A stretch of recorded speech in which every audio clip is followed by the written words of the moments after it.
Raise your hand if you're wearing some kind of clothing. Right, all of you is wearing clothes. So even if you're not a fashionista or a fashion nova, fashion or clothes is a big part of your life, both indirectly and directly. For me, for as long as I can remember, fashion has been a big part of my life. From designing my own fashion to helping others look their best, fashion is very important to me. Today I will first be discussing how fashion is like a language. Secondly, I will discuss fashion from a psychological perspective. And lastly, I will discuss fashion from an economical perspective.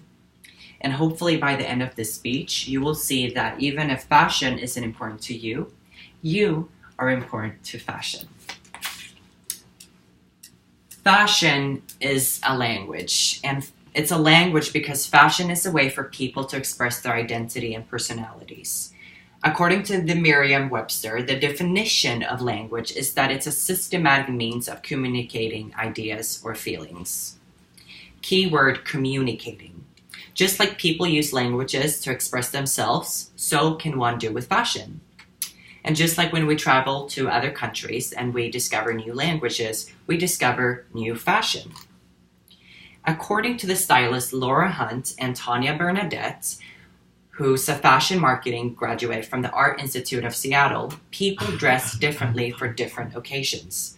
For example, when going to a charity fundraiser, a political dinner, or a wedding, for example, black tie is usually the norm. But when going to church, a formal dinner, or a party, the norm for women is to wear dress pants or skirts, and for men to wear dress shirts with trousers.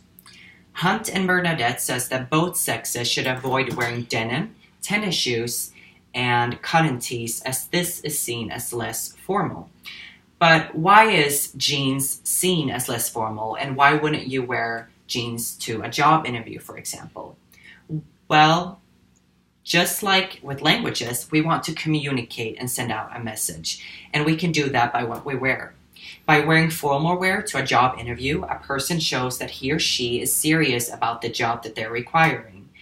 Denim, on the other hand, was in the first place created for workers, according to Levi Strauss Corporation, and is therefore not socially accepted to wear when trying to land a job that is not labor-based. According to Levi's, it wasn't until the 1950s that jeans became popular, and this still remains today socially, and is why you might not get a second callback if you wear jeans to an interview. On a personal note, however, I love that I can use fashion to transform and to send out different messages. One day I might want to go towards a more fun, quirky look by wearing something colorful, and one day I might go for something simple like an all-black outfit. But sometimes I might want to look more formal if the occasion requires it. It all depends on what mood I have that day, or like I said, what the occasion is. And speaking of moods, let's move on to fashion from a psychological perspective. Fashion can change your mood. A study conducted by professor and psychologist Karen Pine at the University of Hertfordshire in England found that what women chooses to wear is heavily dependent on their emotional state. In their study of 100 women, they found that when feeling depressed, more than half said that they wear jeans. Only a third would wear jeans when feeling happy. Dr. Pine also found that in a low mood, 47% of the women said that they would wear a baggy top when depressed, and merely 2% would wear one when feeling happy. The women were 10 times more likely to put on their favorite dress when happy rather than when depressed. This means that unconsciously we associate different garments, different kinds of clothing, with different emotions. And we spread those emotions socially to others without even having to say a word. So if we sometimes wear how we feel, can we feel what we wear? In other words, can we change our mindset or emotions by changing our wardrobe? According to Dr. Pine, we can. By simply changing what we wear, we can change our mood. If you wear baggy clothes, you might feel more relaxed compared to wearing something uncomfortable, Dr. Pine explains. But for some people, wearing pajamas to school might help them relax so that they can focus on the class. But for others, it might have the opposite effect. They might feel more tired because they associate pajamas to sleeping. But not only does fashion affect us psychologically, but it has a great effect to our economy. Fashion is important to our economy. And although the US is not the biggest exporter of fashion-related products, it takes up a significant part of our exported goods to the global market.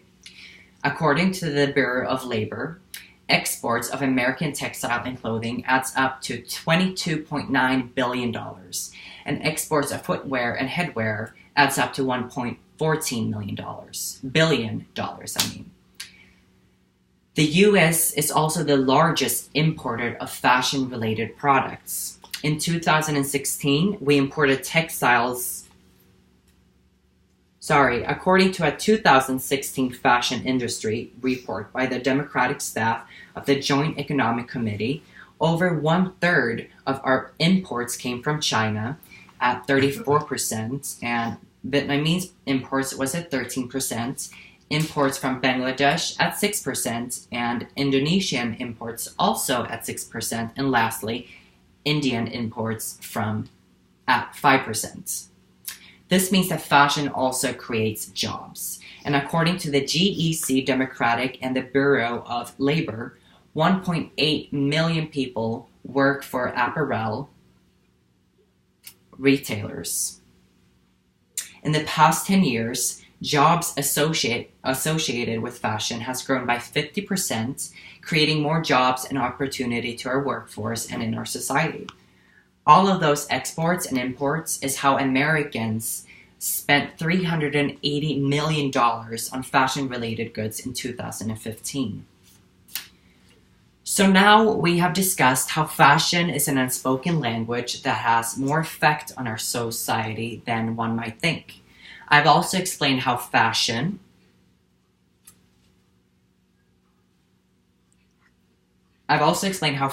has a psychological power by what you wear can influence your very own happiness and mindset, and that fashion contributes to our economy and global markets. This all adds up to how fashion is important to us economically and socially, indirectly and directly.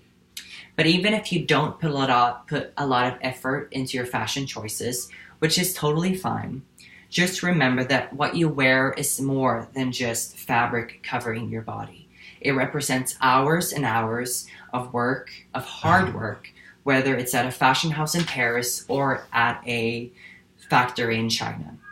And that what you wear says a lot more about you than you realize. Thank you.